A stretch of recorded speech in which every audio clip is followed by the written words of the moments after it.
Hello दोस्तों। आज की वीडियो हम जो प्रश्न दिए गए थे ग्रुप में मेंस वाले उसकी चर्चा करेंगे। उन दोनों प्रश्नों को हम देखेंगे। ठीक है। और उन दोनों प्रश्नों में देखेंगे कि कमी तो विशेष कोई नहीं रही किसी के, उसका लगभग सबकी कॉपी से रही, कुछ एक दो कॉपी ऐसी मिली हैं जिनमें नंबर आपको एक या दो नंबर ऐसे ही मिला हुआ है। ठीक है। तो फिलहाल हम इसमें जो देखेंगे प्रश्न की बात करेंगे तो पहला प्रश्न है ऑपरेशन गंगा के बारे में आप क्या जानते हैं, भारत सरकार ने इसे कैसे निष्पादित किया है। तो प्रश्न है जब ऑपरेशन गंगा से, तो आपको पता होना चाहिए ये रूस यूक्रेन संघर्ष के दौरान शुरू किया गया था। तो आपको छोटा सा डायग्राम बना देना पड़ेगा रूस यूक्रेन संघर्ष के कारण के रूप में। ठीक है। उसके बाद शुरुआत होगी प्रश्न की। तो प्रश्न में जो ऑपरेशन गंगा की बात हुई है, देखिए इसमें परिचय जैसे दिया गया, भारत सरकार के द्वारा ऑपरेशन गंगा यूक्रेन में फंसे सभी भारतीय नागरिकों को वापस लाने की एक निकासी पहल है, जिसमें एयर इंडिया की सहायता से भारतीयों को यूक्रेन से भारत वापस लाया जा रहा है। ठीक है। ये देखिए क्या है कि सिंपल सा है, थोड़ा सा इसमें थोड़ा इसको थोड़ा और मॉडिफाई कर सकते हैं हम, क्योंकि ऐसा हो सकता है कि इस प्रकार से या इससे मिलता जुलता परिचय लगभग सब लोग दे दें। आपका परिचय या भूमिका आपकी थोड़ी सी अलग होनी चाहिए ना। तो हम कुछ इस तरीके से कर सकते हैं कि रूस और यूक्रेन संघर्ष के दौरान यूक्रेन में और उसके सीमावर्ती देशों में फंसे लगभग 20 से 25 हज़ार भारतीय नागरिकों और छात्रों को वापस लाने के लिए भारत सरकार के द्वारा एक मुहिम की शुरुआत की गई। मुहिम की शुरुआत की गई जिसका नाम है ऑपरेशन गंगा। ठीक है। ये आप परिचय अपना दे सकते हैं। इसके साथ में अब आप बात करेंगे कि इसको मतलब भारत सरकार ने कैसे निष्पादित किया है। तो निष्पादित करने में देखिए कई सारी चीज़ें हैं जो हमें पॉइंट्स में ध्यान रखनी चाहिए। ठीक है। लेकिन वो जो पॉइंट्स आप देंगे, पॉइंट्स आप दे के छोड़ भी देते हैं तो थोड़ा सा सही नहीं, क्योंकि आपको शब्द सीमा भी कवर करनी होती है, पेज भी आपको कवर करने होते हैं, बहुत सारी चीज़ें हैं जो कवर करनी पड़ती हैं। आप उसमें ध्यान रख सकते हैं कि पॉइंट्स देने के बाद बहुत ज़्यादा नहीं हम कहते हैं, तब भी 10 से 15 शब्द या 15 से 20 शब्द में उसको उसका वर्णन भी कर दीजिए। इससे शब्द भी पूरा होगा, कॉपी भी, पेज भी पूरे कवर हो जाएंगे। ठीक। तो हम यहाँ पे ऑपरेशन गंगा के बारे में देखेंगे। ऑपरेशन गंगा भारतीय नागरिकों को यूक्रेन से निकालने और मानवीय सहायता उपलब्ध कराने के लिए भारत सरकार द्वारा चलाया गया एक ऑपरेशन है। इसके तहत यूक्रेन में पढ़ाई करने वाले उन भारतीय छात्रों की सहायता शामिल है जो रोमानिया, हंगरी, पोलैंड मतलब सीमावर्ती देशों। ठीक है। ये आप इतना सब कुछ लिखने की ज़रूरत नहीं है। इन सभी देशों के नाम मान लीजिए भूल गए वहाँ पे, फिर तो पड़ोसी देशों या सीमावर्ती देशों में चले गए थे। भारतीय वायुसेना को 1 मार्च 2022 को ऑपरेशन में लगाया गया था। ठीक है। लगाया गया था। अब ये आपका परिचय ये हो गया ऑपरेशन गंगा के बारे में। अब यहाँ पे हम बताएंगे संचालन कैसे हुआ है। अब संचालन में देखिए इसमें बढ़िया इस कॉपी में है कि पॉइंट भी है और व्याख्या भी है। तो इसमें सबसे पहले देखो शुरुआत क्या करनी चाहिए कि जहाँ से शुरुआत हो वहाँ से की जाए तो थोड़ा और अच्छा लगता है।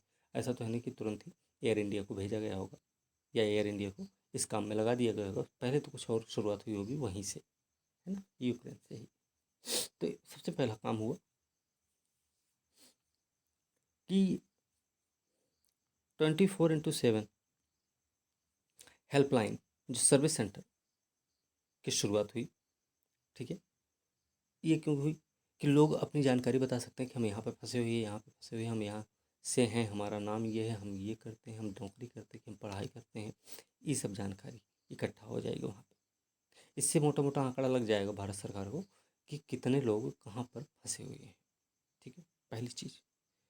अब हम उसके बाद एयर इंडिया वाली बात करेंगे। एयर इंडिया का क्या रहा? एयर इंडिया के माध्यम से, एयर इंडिया पहले हम एक पॉइंट दे देंगे, उसके बाद एयर इंडिया के माध्यम से भारतीयों को यूक्रेन से भारत वापस लाया जा रहा है। ठीक है, फिर उसके बाद हम बात करेंगे,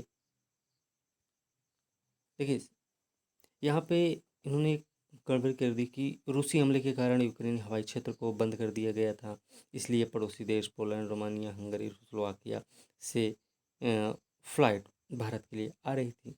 ठीक है, ये थोड़ा सही है, लेकिन एक चीज़ ध्यान रखिए, इसको आप एक पॉइंट के रूप में दे सकते हैं, जो गलियारा की भूमिका रही है वो आप दे सकते हैं, लेकिन इससे भी पहले हमको C-17 ग्लोब मास्टर की बात करनी चाहिए, है ना। C-17 ग्लोब मास्टर, क्योंकि भाई छोटे छोटे विमान लगेंगे तो उसमें क्या है कि बहुत सारे लोग हैं, उनको कितनी बार में लाया जाएगा, कितना दिन लग जाएगा लाने में। तो सरकार ने एक बहुत बड़ा फैसला लिया, C-17 ग्लोब मास्टर को इसमें लगाया गया। ठीक है, तो इससे थोड़ी आसानी हुई, ये आप बता सकते हैं, व्याख्या कर सकते हैं इसके बारे में। उसके बाद आप बात कर सकते हैं बोइंग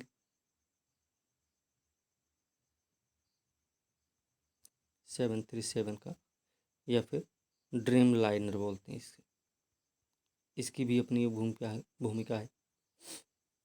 जल्द से जल्द भारतीयों को भारत वापस लाने में इसकी भी एक महत्वपूर्ण भूमिका रही है। ठीक है, अब बात करें एक गलियारे की। गलियारे की क्या भूमिका हो सकती है? गलियारे की क्या भूमिका रहेगी?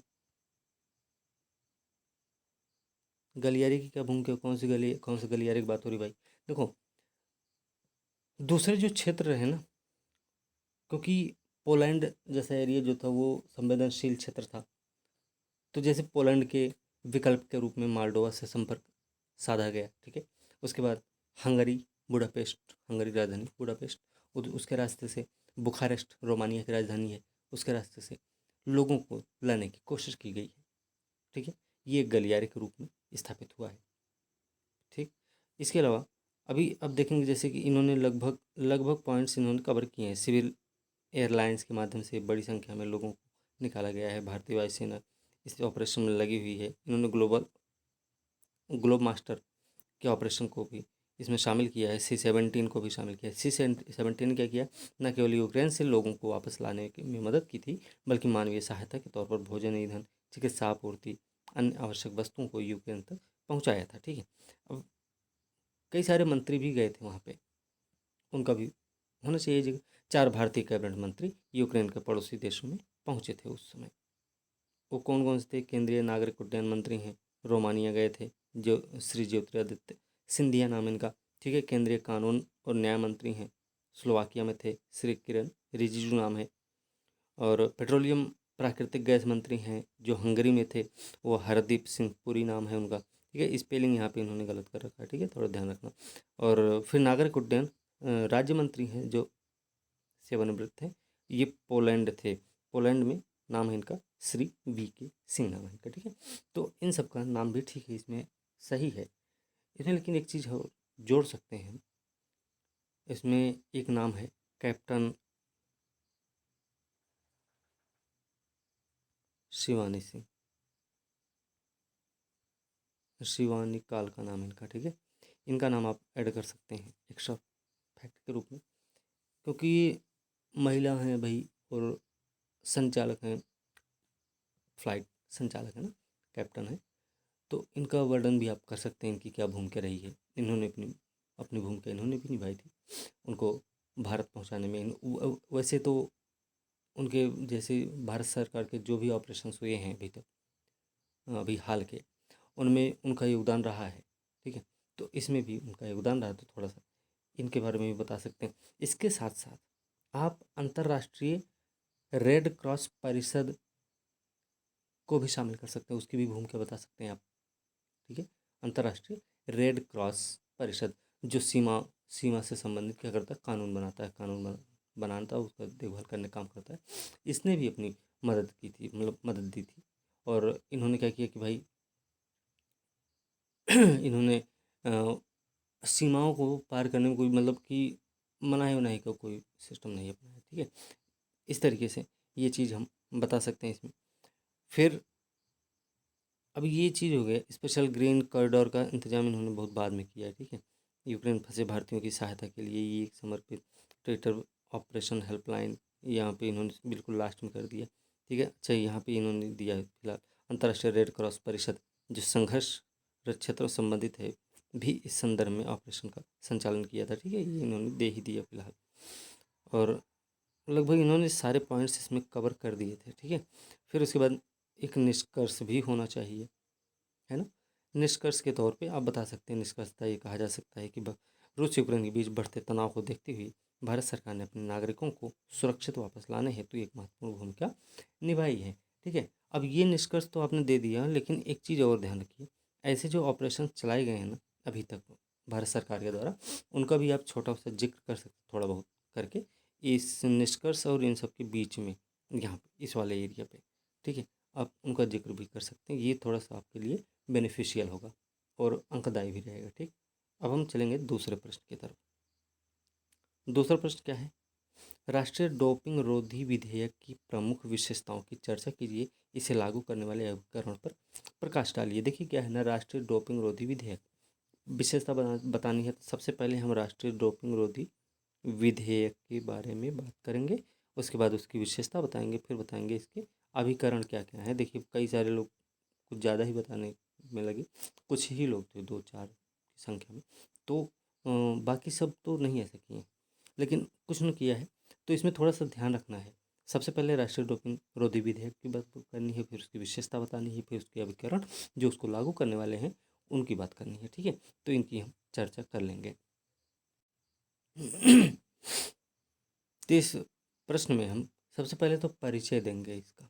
इसका परिचय क्या भाई, हाल ही में लोकसभा ने राष्ट्रीय डोपिंग रोधी विधेयक 2021 जो राष्ट्रीय डोपिंग रोधी एजेंसी के लिए वैधानिक ढांचा तैयार करने का प्रयास करता है, ठीक है, ये पेश किया गया था, ठीक है, और नहीं पारित किया गया था, ठीक है, सॉरी, जिसके तहत खिलाड़ियों के हितों की रक्षा की जाएगी, क्योंकि यह डोपिंग रोधी का आरोपों का सामना कर रहे खिलाड़ियों को अपना पक्ष रखने के लिए अच्छा अवसर प्रदान करेगा। तो थोड़ा सा ये परिचय हो गया आपका, ठीक है। सटीक सा तो है लेकिन थोड़ा सा बड़ा है, फिर भी आप इसको छोटा मोटा कर सकते हैं, काट काट छाँट करके।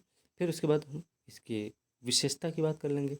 इसकी विशेषता जब हम देखेंगे, डोपिंग का निषेध क्या है, डोपिंग का निषेध किया जाता है, मतलब यह विधेयक एथलीट सपोर्ट कर्मियों और जो अन्य व्यक्तियों को खेल में डोपिंग में शामिल होने से रोकता है, ठीक है। एक तो ये निषेध हो गया, दूसरा क्या है, उल्लंघन का परिणाम क्या होता है। उल्लंघन का परिणाम देखिए, डोपिंग रोधी नियम के उल्लंघन के परिणाम स्वरूप खिलाड़ी को अयोग्य ठहराया जाता है, भाई अयोग्य ठहरा दिया जाता है। उसके साथ साथ जो उसको पदक वदक मिले रहते हैं या जो पुरस्कार मिले रहते हैं वो उसकी जब्ती कर ली जाती है, साथ में वित्तीय प्रतिबंध भी लगा दिया जाता है उन पर, ठीक है। फिर उसके बाद हम बताएंगे राष्ट्रीय डोपिंग रोधी एजेंसी हेतु वैधानिक प्रावधान कैसे होते हैं, ये भी एक बताना पड़ेगा, ये भी विशेषता है भाई।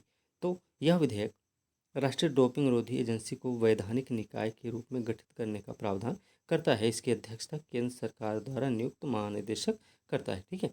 फिर खेल में राष्ट्रीय डोपिंग रोधी बोर्ड की बात होगी, तो ये क्या काम करेगा, अब इसको बताना पड़ेगा। डोपिंग रोधी विनियमन और डोपिंग रोधी अंतर्राष्ट्रीय प्रतिबद्धताओं के अनुपालन पर सरकार को सिफारिशें करने के लिए विधेयक खेल क्षेत्र में राष्ट्रीय डोपिंग रोधी बोर्ड की स्थापना करता है, ठीक है। ये हो गया। फिर डोप परीक्षण प्रयोगशाला, देखिए लोगों ने लिख के ना छोड़ दिया था ऐसे ही, तो इसका भी थोड़ा सा बढ़ा कर देना चाहिए। मौजूद राष्ट्रीय डोप परीक्षण प्रयोगशाला को प्रमुख डोप परीक्षण प्रयोगशाला माना जाएगा, ठीक है। अभी क्या काम करे भाई, जांच पड़ताल होगी ना प्रयोगशाला में, तो यही काम होता है, ठीक है। उसके बाद लागू करने वाले अभिकरण की बात कर लेंगे हम। तो लागू करने वाले जो अभिकरण हैं वो दो हैं, एक है नाडा और एक है वाडा, ये दो अभिकरण हैं, ध्यान रखना। अब दोनों कौन कौन से हैं इसमें देख लें।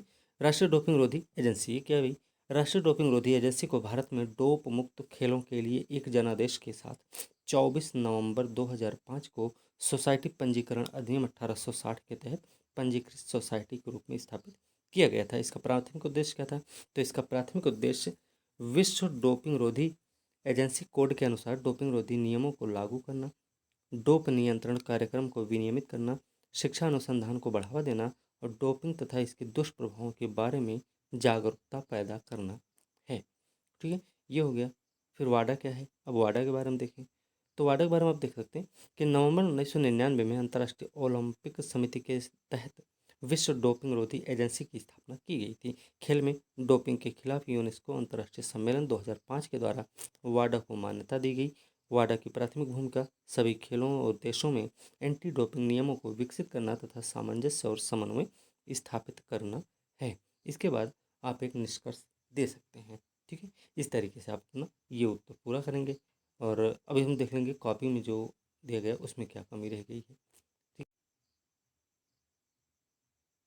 इसमें देखिए ये प्रश्न है और इसमें देखिए इस तरीके से परिचय इसमें दिया गया है। फिलहाल परिचय में कोई दिक्कत भी नहीं है, पेश किया गया था। यह विधेयक खिलाड़ियों के हितों की रक्षा करेगा क्योंकि यह उन्हें अपना पक्ष रखने के लिए पर्याप्त जगह भी देता है। ठीक है, विशेषता के तौर पे देखिए इन्होंने ऐसे एक स्ट्रक्चर भी बना दिया है ना, डायग्राम बना दिया। डोपिंग का निषेध है, उल्लंघन का परिणाम है, डोप परीक्षण प्रयोगशाला ने होगा, खेल में राष्ट्रीय डोपिंग रोधी बोर्ड की है, राष्ट्रीय डोपिंग रोधी एजेंसी हेतु वैधानिक समर्थन, ये सारी चीज़ें इन्होंने इसमें बता रखी। फिर इन्होंने इसका वर्णन कर रखा है, ये बहुत बढ़िया है ना, कि डोपिंग निषेध क्या है, व्यक्तियों को खेल में डोपिंग में शामिल होने से रोकता है। फिर उल्लंघन का परिणाम क्या होगा, उल्लंघन के परिणाम में आप देख सकते हैं वित्तीय प्रतिबंध लगाया जाएगा, निर्धारित अवधि के लिए किसी प्रतियोगिता या कार्यक्रम में भाग लेने की अयोग्यता रहेगी, उसमें पदक अंक और जो पुरस्कार होंगे उनकी जब्ती की जाएगी। ठीक है, राष्ट्रीय डोपिंग रोधी एजेंसी हेतु वैधानिक जो समर्थन है वो कैसे होंगे, ये थोड़ा सा देख लेंगे। विधेयक राष्ट्रीय डोपिंग रोधी एजेंसी के, ये स्पेलिंग थोड़ी सी गलत है इनकी। ठीक है, एजेंसी को वैधानिक निकाय के रूप में गठित करने का प्रावधान करता है। इसकी अध्यक्षता केंद्र सरकार द्वारा नियुक्त महानिदेशक करता है। ठीक है, खेल में राष्ट्रीय डोपिंग रोधी बोर्ड, ये देख लीजिए इसमें ये भी सही है। ठीक है, बोर्ड एजेंसी की गतिविधियों की निगरानी करेगा और उसे निर्देश जारी करेगा। ठीक है, अब डोप परीक्षण प्रयोगशाला क्या काम करेगा भाई, मौजूदा मौजूदा डोप परीक्षण प्रयोगशाला को प्रमुख डोप परीक्षण प्रयोगशाला माना जाएगा और केंद्र सरकार और अधिक राष्ट्रीय डोप परीक्षण प्रयोगशाला स्थापित कर सकती है। ठीक है, अब लागू करने वाले अभिकरण के रूप में इन्होंने भी देखिए ये सारी चीज़ें इन्होंने बता रखी है कि इसका प्राथमिक उद्देश्य विश्व डोपिंग रोधी एजेंसी कोड के अनुसार डोपिंग रोधी नियमों को लागू करना है। ठीक है, ये सब शिक्षा अनुसंधान को बढ़ावा देना है। नाडा के पास इसकी आवश्यक अधिकार और जिम्मेदारियां भी हैं। अब ये अधिकार और जिम्मेदारियां जो इन्होंने बताया है ये थोड़ा सा सही तो है। ठीक है, लेकिन उन्होंने क्या किया, अब देखिए पहले इसको देख लीजिए। जिम्मेदारी क्या है, डोपिंग नियंत्रण में योजना समन्वय कार्यान्वयन निगरानी सुधार की वकालत करना है, अन्य प्रासंगिक राष्ट्रीय संगठनों एजेंसियों और अन्य डोपिंग रोधी संगठनों आदि के साथ सहयोग करना है। फिर उन्होंने क्या किया, अपना निष्कर्ष भी दे दिया। लेकिन इन्होंने एक कमी कर दी है, वाडा की चर्चा इन्होंने इसमें नहीं की है। तो ये वाडा की चर्चा इसमें करना ज़रूरी है। ठीक है, तो ये हो गया दोनों प्रश्न। अब ये इतना ही बहुत है इसमें, इसमें और नहीं कुछ, कोई दूसरा प्रश्न नहीं लाएंगे। और दूसरे प्रश्नों के लिए भी हम दूसरी वीडियो देख लेंगे। और इसी के साथ आज की वीडियो हम यहीं समाप्त करेंगे। अगली वीडियो के साथ कल मिलते हैं, तब तक के लिए धन्यवाद।